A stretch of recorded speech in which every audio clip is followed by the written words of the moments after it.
నమస్తే, welcome to social post. నేను మోనికా. కాళేశ్వరం ప్రాజెక్టుకు సంబంధించి అధికార ప్రతిపక్షం మధ్య మాటల యుద్ధం నడుస్తూనే ఉంది. కాళేశ్వరం ప్రాజెక్టు నిర్మాణం అంతా అవినీతిమయమని అధికార పక్షం నేతలు, మంత్రులు ఆరోపిస్తుండగా ఎలాంటి అవినీతి లేదంటూ ప్రతిపక్షం బీఆర్ఎస్ పార్టీ స్పష్టం చేశారు.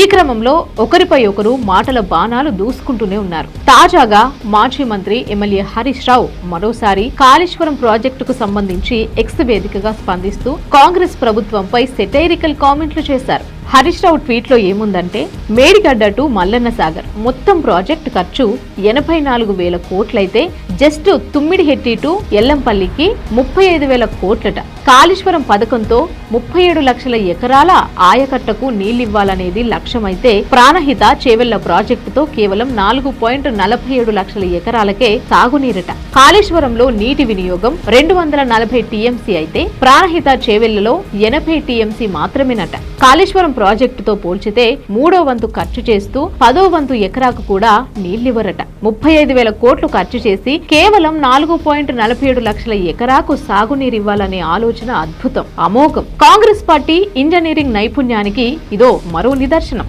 ఇది కదా అసలైన మార్పంటే అంటూ మాజీ హరీష్ రావు ట్వీట్ చేశారు.